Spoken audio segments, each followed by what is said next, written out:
Fala, rapaziada, tranquilo? Tudo bem? Bom dia. Eu tô dando bom dia porque eu tô gravando esse vídeo de manhã cedo, né? Agora eu não sei exatamente em que momento do seu dia você vai ver essa aula. De qualquer forma, bom dia, boa tarde, boa noite. Vamos agora para mais uma aula de geografia, tá? Nosso curso preparatório para a Escola de Sargento das Armas, para você que quer ingressar no Exército Brasileiro como um sargento de carreira, beleza? A gente vai ver aqui que desde o início, né, lá no momento em que o Brasil ainda tinha aquela divisão em capitanias hereditárias, não era interessante para a coroa portuguesa criar uma integração bacana, né, entre aquilo que seria a colônia naquela época, né, que viria a ser depois o território brasileiro. Tá? Portugal não queria de jeito nenhum o surgimento de um centro político colonial. Por quê? Porque de repente um centro político colonial poderia até concorrer, né, com o poder da coroa portuguesa. Então, Portugal mantinha uma fragmentação, né, na sua colônia. Justamente para quê? Para evitar que um determinado poder político muito forte surgisse e rivalizasse com Portugal e em determinado momento tivesse força para conseguir a sua independência. Tá? Então Portugal fragmentava, né, dividia para conseguir manter o controle, conquistar o que ainda deveria ser conquistado, né? E por aí vai. Então, durante o período das capitanias hereditárias, tá? Que aí a gente está falando no início do período colonial brasileiro, havia uma inexistência, né, de uma unidade política e territorial na colônia brasileira, certo? Justamente porque Portugal não queria o surgimento de um centro político colonial, né? E houve naturalmente uma fragmentação do poder, tá? Entre essas capitanias. Agora, um destaque interessante, tá? Eram as câmaras municipais. As câmaras municipais, elas tinham um poder bem importante, né? Lógico que a nível local não se comparava, né? Por exemplo, o poder um poder centralizado que poderia existir na colônia, ou um poder que poderia fazer frente à coroa portuguesa, de maneira nenhuma. Mas exercia um poder importante, né, sob o ponto de vista local, justamente porque tinha uma relação próxima, às vezes, com a coroa portuguesa. Então, muitas vezes você tinha os representantes lá de uma Câmara Municipal que faziam leis e tudo mais, determinavam algumas coisas nesse poder local, né, nas áreas que estivessem sob jurisdição dessas câmaras municipais, e às vezes eram caras que tinham uma relação muito estreita com a coroa portuguesa. Tá? E naturalmente eles tinham esse status de poder importante, de poder local, porque a coroa portuguesa permitia e conferia a eles esse poder, em troca, obviamente, de fidelidade. Tá? Isso vai mudar um pouco, tá? A gente aqui nesse mapa a gente consegue perceber, tá? Esse mapa é um mapa bem antigo, né? É uma imagem bem antiga, e aqui a gente está vendo a divisão em capitanias hereditárias no Brasil, né? E aí, naturalmente, os representantes eram de cada uma das capitanias, dos donatários, né?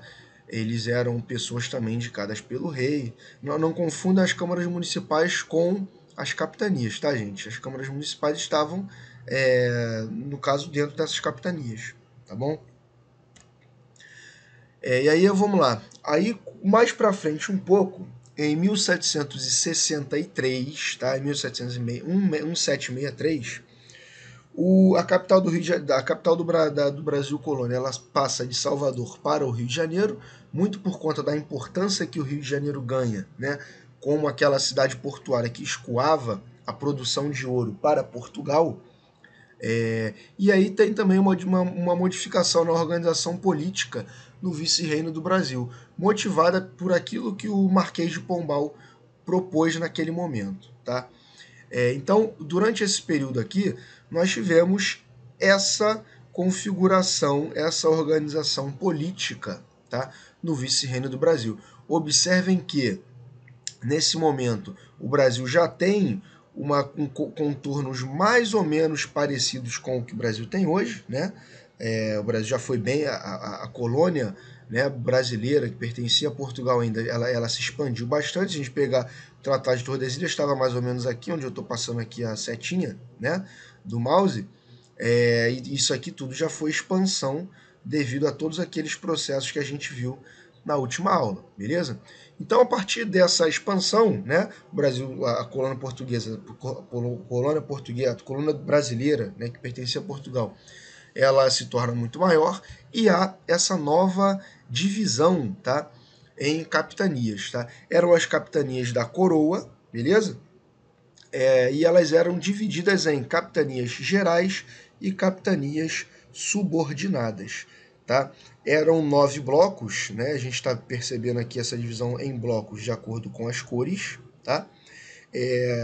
E aí você tinha dentro desses blocos as capitanias gerais e as capitanias subordinadas, sendo que as capitanias subordinadas estavam sob jurisdição das capitanias gerais, beleza?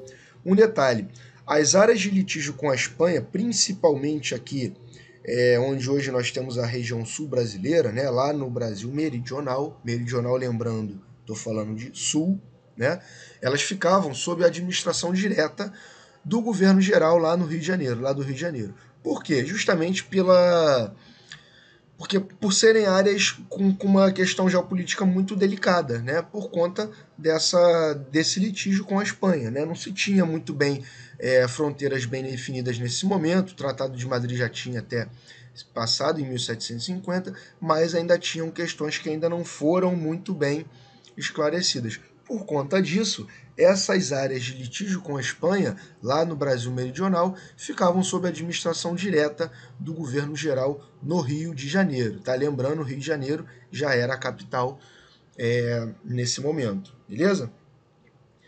E aí, mais para frente, já no Brasil Império, ou seja, após a independência do Brasil durante o período imperial, né, que foi de 1822 a 1889, a gente já tem uma modificação nesse cenário, tá? Se enquanto o Brasil era uma colônia de Portugal, o desejo de Portugal era fragmentar, justamente para evitar a ascendência de um poder político central e forte o suficiente para conseguir bater de frente com o poder da coroa portuguesa, né? No Brasil Império, agora já é diferente. Agora o interesse do Império brasileiro e não mais português, Portugal já não tinha mais poder sobre o Brasil, né? O interesse do Império Brasileiro era justamente centralizar, unificar o poder do Brasil, beleza? Por quê? Porque é o seguinte, cara, o Brasil Império, ele acaba herdando, né, do período colonial uma fragmentação muito grande, né? Já tinha essa fragmentação aqui, que depois dá lugar a essa fragmentação aqui, beleza? E aí, a partir disso, o Brasil se torna um império fragmentado, né? Então, de 1822 a 1889, que é a duração do Império Brasileiro, do período imperial no Brasil, a tentativa, os esforços eram o tempo inteiro de unificar, de centralizar e até mesmo de formar um sentimento forte, um sentimento nacional forte, né? Um sentimento de nacionalismo em todo o território brasileiro, porque é natural que depois de tanto tempo com fragmentação no poder, depois de tanto tempo com fragmentação, inclusive nos modos de vida, nos costumes, nos interesses regionais de cada local do Brasil, é natural que não existisse um sentimento único, né? Ah, eu sou brasileiro, eu pertenço ao Império Brasileiro. Então, o interesse do Brasil, o Império nesse momento, era promover uma unificação que antes não existia, beleza? Inclusive, nesse momento, existem várias e várias revoltas, algumas inclusive com caráter de separação mesmo, tá? Caráter regionalistas muito fortes, que o Império Brasileiro ele precisa, né, enfraquecer essas rebeliões e fazer com que esse sentimento unitário nacional ele seja cada vez mais forte, ele seja, na verdade, criado e fortalecido ao longo do tempo, beleza? Então, nós temos um desejo de centralização com uma monarquia unitária, certo? E aí, As províncias eram derivadas das capitanias, tá? Aqui faltou um S, vocês me desculpam, mas elas não tinham autonomia política. Aí é só você pensar o seguinte, cara, eu tinha durante muitos anos uma descentralização do poder, né? Eu tenho uma dificuldade de criar um sentimento nacional, um sentimento de unificação, né, em relação ao Império Brasileiro. Por que eu vou dar autonomia para essas capitanias? Se eu der autonomia, cara, vagabundo vai fazer o que quiser em cada uma dessas regiões e aí eu vou ter problema, né? Então, o governo, né, o Império Brasileiro, beleza, as províncias eram derivadas das capitanias, mas ele não dava autonomia não, tá? Quem definia os representantes, né, os presidentes de cada uma das províncias, era diretamente o imperador, beleza? Justamente para manter pessoas de sua confiança que obedecessem de maneira tranquila, sem oferecer muita resistência, muitos problemas, ao poder central do imperador no Brasil, beleza? Então, e só mais um detalhe. Nessa amálgama, né, de províncias que obedeciam ao poder central do império, nós tínhamos um poder central, um papel central exercido pela escravidão, tá? Por quê? Porque é o seguinte, a maior parte das atividades econômicas que eram desenvolvidas no Brasil nesse momento, tanto as mais importantes quanto as menos importantes, elas dependiam do poder, da mão de obra escrava, tá? E isso num momento em que, é só a gente pensar o seguinte, cara, o Brasil desde o início é um país de exportador de produtos primários, isso aí desde lá do período do Império, né? Primeiro em relação a plantação de cana-de-açúcar, né, utilizando mão de obra escrava, né, naqueles moldes do plantation. Depois também com ouro, tá, com a exploração de ouro, também utilizando muita mão de obra escrava. E também, por exemplo, a produção de algodão, a produção de cacau, que tiveram também importância durante determinados momentos, sempre com a utilização de mão de obra escrava, tá? Então, as províncias, as elites dessas províncias, elas queriam a continuação da mão de obra escrava, beleza? Só que ao longo desse século aqui, amigo, do século XIX, a Inglaterra, cada vez mais forte e já consolidada como a principal potência desse momento, ela pressionava Portugal, né, e depois o Império Brasileiro, principalmente, não só o Império Brasileiro, pressionava também outras áreas do mundo, principalmente o Brasil, porque o Brasil era uma nação amiga da Inglaterra, o que era uma herança desde a época de Portugal, né? Então a Inglaterra pressionava o Brasil o tempo inteiro a acabar com a mão de obra escrava. Por quê? Porque é o seguinte, aqui no século XIX, a gente já está falando de um momento em que já teve revolução industrial na Inglaterra. A Inglaterra já tinha uma produção de produtos manufaturados e industrializados muito, muito, muito grande.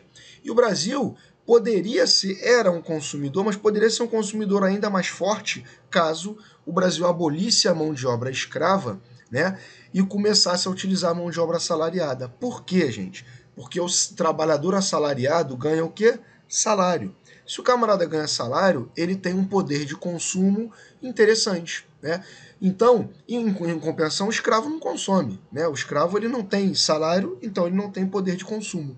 Então a Inglaterra, ela perturbava o Brasil o tempo inteiro, perturbava o Império Brasileiro, né, para acabar com a escravidão e dar início, né, ao trabalho assalariado no nosso país. E aí o Brasil relutava, né, com isso, o Brasil pretendia continuar com a mão de obra escrava e o Império Brasileiro tentava continuar com a mão de obra escrava, entre outros motivos, para agradar, né, as elites de cada uma dessas províncias. Por quê? A partir do momento que o Brasil acaba com a mão de obra escrava, as elites das províncias vão começar a ficar seriamente boladas com o Império, e aí você acaba colocando em risco essa centralização e esse poder unitário, né, da monarquia do Brasil, beleza?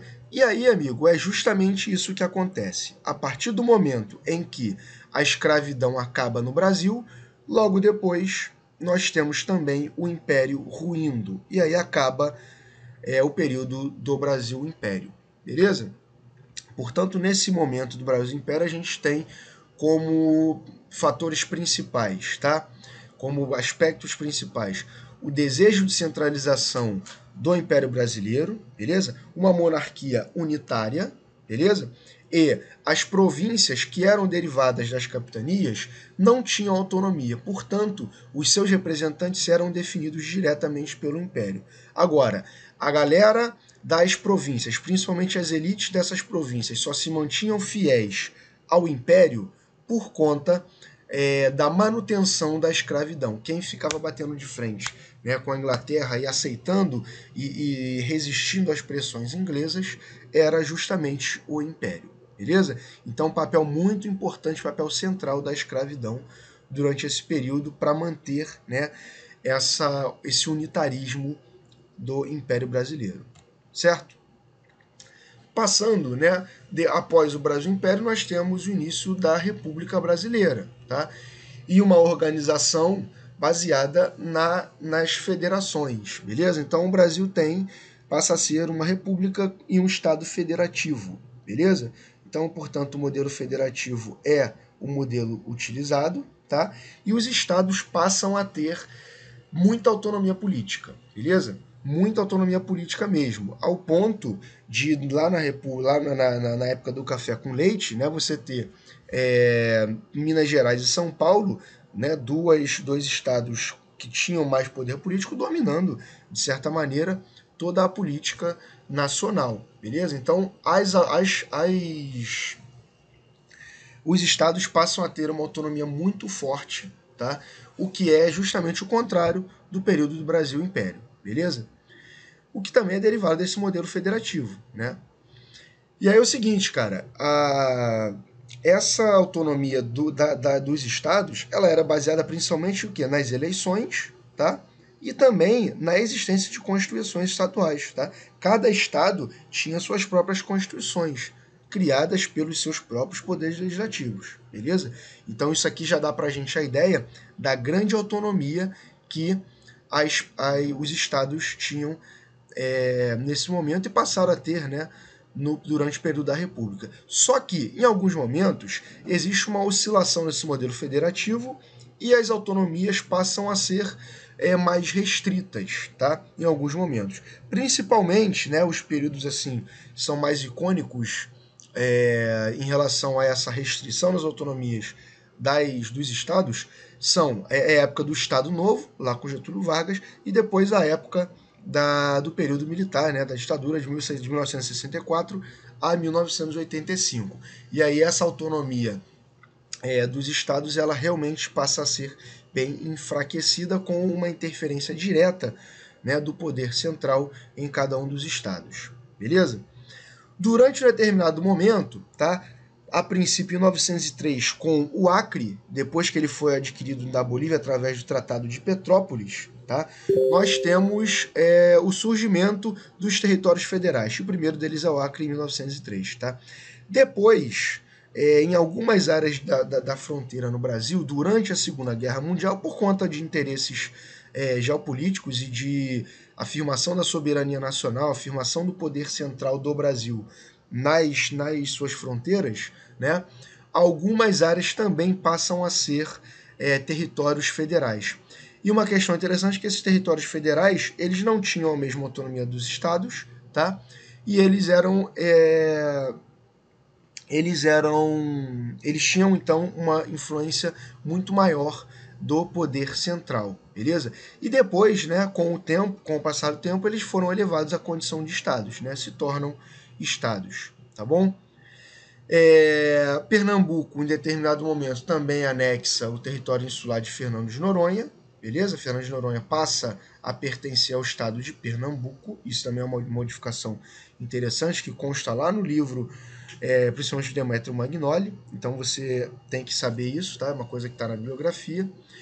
Há também a transferência da capital do Rio de Janeiro para Brasília, né? A gente tinha a capital em Salvador durante a colônia, ainda durante a colônia passa o Rio de Janeiro continua a capital durante o Império, e em 1960, durante boa parte também da República, né? Mas em 1960 a capital deixa de ser o Rio de Janeiro e passa a ser Brasília, cidade, a capital que foi construída, né, num pedaço daquilo que pertencia ao estado de Goiás, né, e a capital passa a ter o status, né, de uma unidade federativa, né, como o Distrito Federal. E a partir disso, o que acontece com a cidade do Rio de Janeiro, que era a capital? Não confunda o estado do Rio de Janeiro, tá? A capital não era todo o estado do Rio de Janeiro. A capital era a cidade do Rio de Janeiro, que hoje é a capital do estado do Rio de Janeiro, beleza? Mas então o que acontece? A, capital, a cidade do Rio, cidade do Rio de Janeiro, que era a capital nacional, ela deixa de ser a capital do Brasil e passa a ser, né, que passa a ser Brasília. Então a cidade do Rio de Janeiro, nesse momento, ela passa a se chamar Estado da Guanabara, passa a chamar um estado separado do Estado do Rio de Janeiro, né, e se chamava de Estado da Guanabara. E depois, de 1974, né, o Estado da Guanabara deixa de existir e passa a ser incorporado a todo o Estado do Rio de Janeiro, beleza? E aí, o Estado da Guanabara, ele passa, que é a cidade do Rio de Janeiro, passa a ser a capital do Estado do Rio de Janeiro, beleza? Também temos nesse período a bipartição entre o Mato Grosso, a bipartição do Mato Grosso, né, que é dividida em Mato Grosso e Mato Grosso do Sul, então surge o estado do Mato Grosso do Sul, que existe até hoje, e também acontece a mesma coisa com Goiás. O estado de Goiás é dividido, e aí fica uma parte Goiás e uma parte sendo o Tocantins, beleza? Caraca, professor, isso aí é chato pra caramba, a gente tem que ficar decorando isso tudo, não sei o que. Cara, assim, cada um desses assuntos, beleza? Eles estão no livro da bibliografia, tá? São assuntos muito recorrentes? Cara, não. A princípio, não. Porém, a prova da ESA é uma prova que gosta de detalhe, gosta de pegar rodapé de livro, tá? Então, amigo, não custa nada a gente estudar isso aqui, tá? Eu falei isso lá no início, eu não vou ficar dando macete. Ah, isso aqui é um macete. Meu irmão, não tem macete, tá? A gente ainda tá, cara, a gente ainda tá no início do ano, beleza? Você tem muito tempo para estudar. Nesse momento que eu estou gravando esse vídeo, eu espero que seja um momento próximo, né, do momento em que você vai assistir essa aula. A gente está no início do ano. Tu tem muito tempo, você tem vários meses para estudar para a tua prova. Não fica se preocupando com o macete agora. Nesse momento, você tem que aprender a matéria, irmão. Tu tem que dominar todo o conteúdo. Tu tem que pegar o livro da bibliografia e saber tudo dele, tá? Obviamente, você vai dar um destaque maior para coisas que são mais recorrentes. Isso aí, ok. Agora, você ficar negligenciando determinados assuntos da sua matéria, porque tu quer ficar já correndo atrás de macete, já quer facilidade, irmão, não tem facilidade. Você tem que estudar tudo, beleza? Então, cara, eu tô passando tudo, beleza? Isso aqui é chato? Pô, também acho meio chato, cara, tu ficar sabendo, decorando. Não é decorando, tá? Se você conseguir compreender, né, as lógicas, né, que primeiro, no momento em que é legal você ter uma centralização política, no momento que é melhor você ter uma fragmentação de acordo com os interesses hegemônicos daquele momento, isso tudo ajuda você. Agora, isso aqui tu tem que ficar meio que decorando mesmo, né? O que aconteceu, tipo, o estado que foi dividido para se tornar um outro estado, e acho que não tem muito para onde correr, não. É chato, eu também acho chato, eu também acho uma parte chata, tá? Porém, é importante, cara. Tá no livro, tá na biografia do teu edital, então você tem que saber. Acho que não tem muito pra onde correr, beleza? Então vamos dar prosseguimento aqui. E aqui eu tenho duas figuras, né, dois mapas, e eles mostram, né, essas últimas modificações aqui que a gente falou, né, na República Federativa do Brasil, tá? Que passa a se tornar, né, a República Federativa do Brasil em 1988 com a Constituição de 88, e essa aqui é a nossa divisão atual, tá? Aqui é a divisão atual do território brasileiro em estados e a unidade federativa, o Distrito Federal, que é Brasília, tá? E aqui a gente tem como era antigamente. Você pode perceber, por exemplo, ó, que o Mato Grosso ele é dividido e passa a ter Mato Grosso e Mato Grosso do Sul, né? Você vê que aqui ainda existe o território, né? No caso aqui, ó, seriam esses territórios federais aqui, tá vendo? Então a gente tem o território federal do Amapá, território de Roraima, de Rondônia, e depois eles passam a ser um estado, né? Você tem aqui Amapá, Roraima, Rondônia, o Acre e por aí vai. E também aqui você tinha Guanabara, tá vendo? Aqui você tinha o estado da Guanabara. Depois que a cidade do Rio de Janeiro deixa de ser capital, né? Aqui a gente já temos o Distrito Federal. E aí você tem a cidade da Guanabara, que depois deixa de existir, né? E aí se torna tudo o estado do Rio de Janeiro.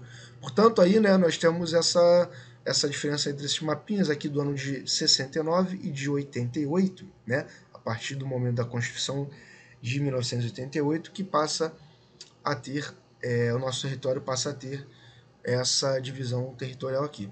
Beleza? E aí é o seguinte, temos também a delimitação das fronteiras brasileiras. Também é um assunto que a gente vai estudar agora. Porque é o seguinte, a gente viu que o Brasil, né, lá na última aula, a gente viu que, desculpa, o território nacional, seja durante o período colonial, seja durante o período já em que o Brasil era um país, né, durante o seu império ou a república, o Brasil ele foi aumentando e tudo mais, desde aquela limitação imposta pelo Tratado de Tordesilhas, o Brasil foi aumentando e por aí vai. Só que assim, quando o Brasil se torna um país, cara, o Brasil é um país gigante, né, com uma fronteira imensa, tá? O Brasil faz fronteira com todos os países vizinhos da América do Sul, a única exceção é Equador e Chile, como a gente já viu. E aí, cara, tinha que, de alguma maneira, ser resolvido o lance das fronteiras, né? Porque, assim, as fronteiras, elas são delimitadas, muitas vezes, de acordo com critérios abstratos, com critérios que não existem ali na natureza, tá? Então, isso ficou a cargo do governo brasileiro, em diferentes momentos, resolver, tá? Em 1750, ainda no período do Brasil colônia, tá? Alguns trechos, né, ainda entre as colônias portuguesas e espanholas, né, alguns trechos eles foram resolvidos, delimitados, tá? O que acabou deixando algumas heranças, né, para as fronteiras do Brasil, tá? Depois disso, né, na Guerra da Cisplatina, em 1820, que aconteceu entre 1825 e 1828, tá, teve um tratado que delimita as fronteiras do Brasil, principalmente com o Uruguai. Tá? Ou seja, já temos mais uma partezinha ali das nossas fronteiras sendo delimitada. Depois, lá na Guerra do Paraguai, tá, tivemos também um tratado que delimita a fronteira do Brasil com o Paraguai. Já é mais uma parte ali que fica bem estabelecida, né, as fronteiras do Brasil com os seus vizinhos. E aí, após isso, começa a ter uma série de negociações com Peru e Venezuela, tá, para definir, para delimitar as fronteiras na região amazônica, o que era o mais trabalhoso, porque são áreas, boa parte dessas fronteiras, né, são áreas de fronteira morta, em que não tem pessoas passando, morando ou circulando de maneira intensa, em que você não tem delimitações claras de acordo com pontos da natureza. Então, são áreas realmente bem difíceis de fazer uma delimitação. E aí começam negociações pacíficas, tranquilas, a princípio com Peru e Venezuela, para definir essas fronteiras na região amazônica durante o período do Brasil Império. Tá? E lá no Brasil República, tá? Durante o período em que o Barão do Rio Branco, que foi um cara muito importante para a diplomacia brasileira, durante o período em que ele esteve à frente do Ministério do Exterior, tá, o Brasil estabelece uma série de negociações, faz tratados e arbitramentos internacionais. Tá? O que é arbitramento internacional, gente? É o seguinte, vamos supor, você tem o país A e o país B. País A e país B, eles não concordam com alguns pontos, tá? Só que eles também não querem sair na porrada, não querem entrar em guerra, porque guerra geralmente são coisas. A guerra, de maneira geral, ela é prejudicial para todas as partes envolvidas e é algo até meio insano, né? Você tem prejuízos econômicos, prejuízos sociais, você tem mortes, né? Você muitas vezes tem insatisfação da população ao longo do tempo. Então, entrar em guerra não é a saída mais importante. Então, você tem país A e país B, e eles estão divergindo sobre determinados aspectos, o que é que se faz quando eles não querem entrar em guerra? Procura alguma outra nação que seja amiga, né? Alguma nação, enfim, que seja neutra e que tenha uma boa relação com os dois, para fazer esse arbitramento. Então, cada país apresenta seus argumentos, cada país apresenta aquilo que eles desejam, que eles acham que é justo, que eles consideram justo, e essa outra nação neutra, né, vai mais ou menos estabelecer, de acordo com o bom senso, de acordo com a concordância desses dois países envolvidos, né, para tentar resolver aquela situação que está causando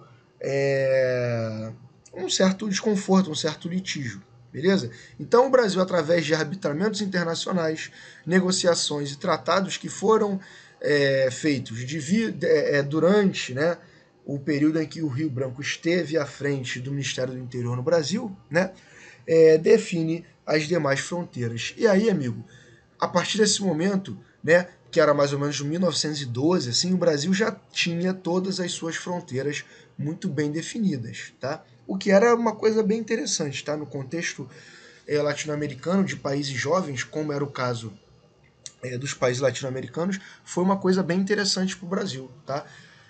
Conquistada em sua maioria, né, por conta, através da diplomacia, beleza? E aí, vamos falar agora dessas fronteiras que ficaram estabelecidas, beleza? As fronteiras brasileiras. Como eu falei, o Brasil, como a gente já falou anteriormente, o Brasil é o quinto maior país do mundo em extensão territorial, então é um país muito grande, beleza? E naturalmente tem uma área de fronteira muito grande, tá? Essa extensão dessa área de fronteira é equivalente a 23.086 quilômetros quadrados. É coisa pra caramba, tá? Sendo que 15.719 são fronteiras terrestres e 7.367 são fronteiras marítimas, tá? Isso dá pra gente a dimensão de quão grande né, a faixa de fronteira, né, as áreas de fronteira do nosso país, beleza? Dos países sul-americanos, somente Chile e Equador não fazem fronteira com o Brasil, já vimos isso antes, tá? E assim, historicamente, as fronteiras brasileiras são áreas de paz, tá? De tranquilidade. Eu digo isso por quê? Porque o Brasil, desde que estabeleceu lá as suas fronteiras, o Brasil não tem muitos problemas com seus vizinhos. De maneira geral, os seus vizinhos são nações consideradas nações amigas, beleza? Desde que o Brasil se torna o Brasil, com suas fronteiras, né, bem estabelecidas, né? Claro, existiram lá atrás períodos de conflito, né, no caso da Guerra da Cisplatina, no caso da Guerra do Paraguai, mas assim, depois disso, né, depois do momento que o Brasil consegue delimitar suas fronteiras, o Brasil não tem grandes problemas com seus vizinhos, principalmente em relação às fronteiras, tá? Então são áreas de tranquilidade, beleza? Do ponto de vista da relação com os vizinhos.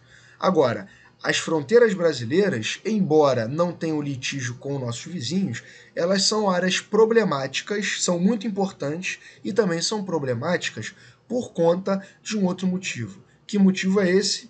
Crime, principalmente crime organizado internacional, beleza? É pelas fronteiras brasileiras que entra arma, que entra droga, que entra produtos contrabandeados e por aí vai, beleza? Então, as áreas de fronteira brasileira, elas são áreas de paz em relação aos governos vizinhos, de maneira geral, só que são áreas muito sérias, muito importantes e muito problemáticas por conta do crime organizado internacional, beleza? Então, é aquela parada. No Brasil a gente fala muito, né? Inclusive uma coisa que geralmente é o que costuma sair no jornal, é o que as pessoas costumam falar mais. Fala-se muito do tráfico de drogas que é feito nas favelas, né? Desenvolvido nas favelas, e aí tem lá que o menor segurando o fuzil, por aí vai. Não tô. Claro, o cara entrou pro tráfico, ele tá errado, né? Agora, cara, não é entrando na favela, trocando tiro com um bandido, que a gente vai resolver o problema do tráfico de drogas e da segurança pública no Brasil, beleza? Simplesmente porque se eu entro na favela, atirei, prendi ou matei lá o bandido, Se isso resolvesse, a gente já tinha um período de muito mais paz no nosso território, no nosso país, beleza? Só que não resolve, irmão. E não resolve por quê? Simplesmente porque nós temos armas e drogas entrando o momento inteiro, a todo instante, pelas fronteiras brasileiras. Então, amigo, tá entrando arma, tá entrando droga o tempo inteiro, e essa arma e essa droga vai para onde? Vai para as periferias, vai para as favelas, e a partir dali você tem esse cenário que é bem famoso no Brasil de violência urbana, do tráfico de drogas, desse caos social que a gente vive. E isso acaba sendo ainda potencializado pela grande desigualdade social que tem no nosso território, no nosso país, né? A gente tem pouquíssimas pessoas com muito dinheiro, muita riqueza, né? E a grande maioria da população vivendo em condições muito difíceis, né? Em determinados momentos essas condições pioram, beleza? As pessoas têm condições de vida cada vez mais difíceis, mais precárias, e o camarada acaba vacilando e acaba entrando para o crime. Né? Então, enquanto a gente não resolver o nosso problema das fronteiras, não adianta, irmão, não adianta ficar trocando tiro com um bandido na favela do Rio de Janeiro, na periferia de São Paulo ou de alguma cidade do Nordeste e por aí vai, beleza? Portanto, isso aqui é algo muito importante, tá, gente? As fronteiras brasileiras, embora o Brasil não tenha litígios com os países vizinhos em relação às suas fronteiras, né? As fronteiras brasileiras são muito importantes e problemáticas ao mesmo tempo por conta, né, de contrabando, tráfico de drogas, tráfico de armas e por aí vai, beleza? E, inclusive, o Exército precisa ter um papel muito importante nisso, né? As Forças Armadas têm que ter um papel central nessa questão, tá? As faixas de fronteira, tá? Elas vão ter 150 quilômetros de largura a partir dos seus limites. Então vamos lá, imagina o seguinte, que aqui, né, eu tenho o limite entre o Brasil e um país vizinho qualquer. A partir dessa linha, eu tenho aqui uma extensão de 150 km, tá, de largura, e aqui nessa faixa de 150 km, a partir dessa linha de limite, né, eu tenho as faixas de fronteira. Tá? E as faixas de fronteira, devido à sua grande importância, como a gente já viu anteriormente, elas têm algumas especificidades, tá? Então elas têm algumas normas especiais, com algumas leis que regulamentam essas áreas de maneira específica e contam com um serviço de polícia, tá? Exercido, né? Executado pela União. Tá? Então a União ela é responsável direta pelo poder de polícia nessas faixas de fronteira, nas regiões fronteiriças do território brasileiro, beleza? Devido justamente a toda essa importância que a gente estava falando, tá? Agora, preste atenção, as fronteiras brasileiras, gente, eu acabei falando da questão do tráfico de drogas, de armas e tudo mais, mas as fronteiras brasileiras também são importantes positivamente, tá? Elas não trazem só problemas para o Brasil. Na verdade, o comércio com nossos países vizinhos, que é muito importante, tá? O comércio, a boa relação que o Brasil tem com os países vizinhos, e aí essa relação, inclusive, trazendo bons frutos comerciais e econômicos para o nosso país, isso é muito importante, cara. Isso é muito importante para o Brasil. E isso é estabelecido, de maneira geral, através das fronteiras, beleza? Então as fronteiras são importantes positivamente e também negativamente por conta da questão do crime organizado, o crime internacional que acaba sendo estabelecido aí através das nossas fronteiras, beleza? Mas também tem coisa muito importante, coisa muito bacana, coisa muito legal acontecendo nas fronteiras entre o Brasil e os países vizinhos, tá?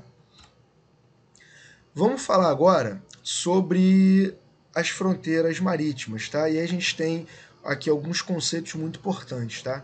Que é o mar territorial e a zona econômica exclusiva. A gente precisa entender isso daqui, tá? Isso é uma coisa bem interessante, inclusive já caiu em edições anteriores do concurso da ESA, que é o concurso que tu vai fazer, tá? Cai também nas PSECs, já caiu, então a gente não pode dar mole nisso aqui não. E também vestibulares de maneira geral, tá? Seguinte, mar territorial, tá?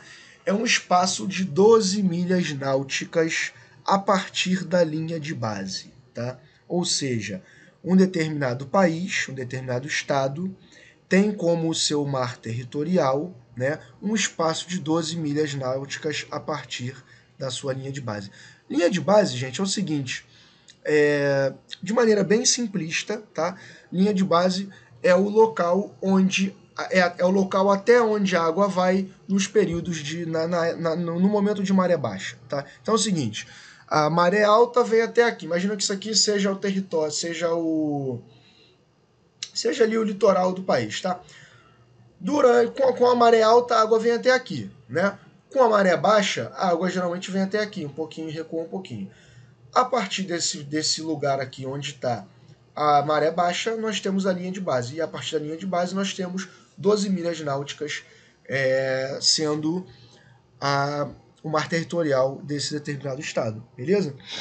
Isso é definido por uma convenção da ONU, tá? E acaba servindo para todos os países membros, né, da Organização das Nações Unidas da ONU, tá? Nesse local, né, nesse espaço onde está o mar territorial brasileiro, tá? A soberania do Estado, né? A soberania brasileira, como se fosse qualquer outra parte do território nacional. A única diferença é que o Brasil é obrigado a respeitar, né, a passagem de embarcações estrangeiras, né? Claro que vai ter uma fiscalização, tipo assim, pô, irmão, tu tá aqui para quê, né? Tu tá aqui para trazer passageiros, tipo um transatlântico, tu é um navio cargueiro, tá trazendo carga, tua carga aí tá legal, tem nota fiscal, bonitinho, beleza, tem isso aí, tá tranquilo, o Brasil então é obrigado a fornecer, né, a passagem tranquila, em paz, dessas embarcações estrangeiras, beleza? Fora isso, o Brasil tem toda a soberania dentro dessa área de mar territorial, beleza? Depois do mar territorial, nós temos as zonas econômicas exclusivas. O que são as zonas econômicas exclusivas? O país ele perde, né, essa parte da sua soberania, mas ele tem a possibilidade, a condição de fazer uma exploração econômica dessas áreas de maneira monopolista, né? Ele é o cara que vai ter o direito exclusivo de explorar as riquezas que existam nessas áreas. E as zonas econômicas exclusivas, elas têm como limitação 200 milhas náuticas, tá? Ou seja, 200 milhas náuticas é o que vamos ter aí de delimitação para as zonas econômicas exclusivas. Só que isso pode ser maior, tá? A área de zona econômica exclusiva, ela pode estender, né, ela pode se estender para além dessas 200 milhas náuticas, beleza? E isso vai variar, né, essa variação ela pode aumentar de acordo com o tamanho da plataforma continental de um país, tá? A gente vai ver daqui a pouco tem uma figura, essa figura aqui, a gente vai voltar nela e eu vou explicar melhor como é que funciona esse negócio aí de plataforma continental e tudo mais, tá? Nas zonas econômicas exclusivas, como eu falei, existe um monopólio estatal na exploração dos recursos, tá? E falando especificamente da zona econômica exclusiva do Brasil, que é o que nos interessa, tá? Em 2007, tá? O Brasil conseguiu comprovar, tá, que a nossa plataforma continental ela excede essas 200 milhas náuticas, portanto, o Brasil aumentou a sua zona econômica exclusiva. Tá? Então, em 2007, o Brasil conseguiu aumentar a sua zona econômica exclusiva, o que foi muito bom, foi muito importante, principalmente porque a gente descobriu o pré-sal, né? Então, é uma garantia a mais de que o Brasil vai ter a possibilidade de ter um monopólio sobre a exploração dos recursos econômicos nessas áreas que são tão ricas, tá? Inclusive, são tão ricas que surgiu, né, esse nome aqui, tá? Amazônia Azul, tá?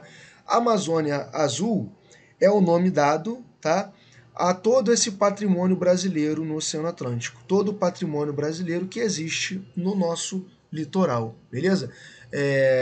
A Amazônia, quando a gente pensa em Amazônia, a gente pensa em riqueza, em exuberância natural, em uma biodiversidade muito grande, né? Em uma coisa que é diferente do que ocorre em todo o resto do mundo, então é algo muito importante para o Brasil.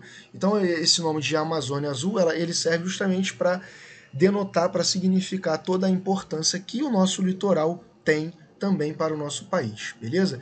Então todo o patrimônio brasileiro, que é muito importante no Oceano Atlântico, ele é chamado de Amazônia Azul, beleza? Isso já caiu em prova, hein? E aqui, gente, tem essa figura aqui só para eu mostrar para vocês como é que funciona esse negócio do mar territorial, da zona exclusiva, zona econômica exclusiva e tudo mais, tá? O mar territorial é isso aqui, tá vendo? Imagina que essa aqui seja a linha de base, que eu falei que é até onde a água vai no momento de maré baixa, tá? Aí eu tenho a partir dela 12 milhas náuticas, beleza? Que é equivalente a 22 km e 200 metros, tá? Isso aqui é o mar territorial do país, beleza? Passou disso aqui, aí eu já tenho a zona econômica exclusiva, beleza? Que é onde o país não tem mais toda aquela soberania, né? Mas ele tem o monopólio das explorações econômicas feitas aqui nessa área, beleza?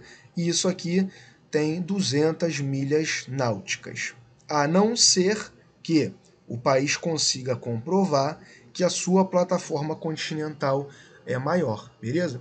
E aí é o seguinte, a plataforma continental, né, a sua plataforma é isso aqui, ó, beleza? É isso aqui. Aí aqui já vem o talude, tá? Que já é uma área com mais íngreme, né? Que é onde o nível o relevo submarino ele alcança profundidades maiores. Temos as planícies abissais, depois eu tenho as fossas marinhas. E aí eu já estou falando de relevo submarino, que não é tão importante para a gente nesse momento. Que a gente tem que ter bem claro na nossa cabeça é o mar territorial, a partir dessa linha de base, né? A zona econômica exclusiva que tem 200 milhas náuticas, mas que pode ser maior caso a plataforma do país ela seja além dessas 200 milhas náuticas, beleza? E aí, pessoal, por hoje é só. Fim da apresentação de slides, clique para sair. Então, acabou a nossa aula por hoje, tá? Aproveita para estudar, dá um gás aí. Se você ficou com dúvidas, assiste de novo isso aqui, tá? Assiste essa aula de novo, principalmente essa parte aqui, tá? Que é meio chatinha. Se você puder imprimir, né, esse PDF, a gente está mandando isso aqui em forma de PDF, que é para você conseguir estudar. Inclusive eu tô deixando os tópicos assim o mais bem explicados possível, né, para que você consiga entender bem a matéria. Então, cara, depois tu volta, dá uma lida nisso aqui, dá uma estudada, pega livro para ler, tá? Ah, mas eu tenho a apostila do curso tal também. Cara, beleza, pode ser. Ah, porque o senhor disponibilizou o slide, eu disponibilizou o PDF, é verdade, então você pode pegar também para você ler. Beleza. Agora, cara, se possível, estuda pelo livro também, tá? Pega o livro da biografia, isso é muito importante, eu não vou deixar de falar isso com vocês, tá? Principalmente nas matérias que tem alguns pontos ali meio chatinhos, alguns pontos que são detalhes e que são às vezes rodapé de livro e que infelizmente, porque é chato, né? Mas que é o que costuma acontecer na prova da ESA. Então não dá mole não, tá bom, gente?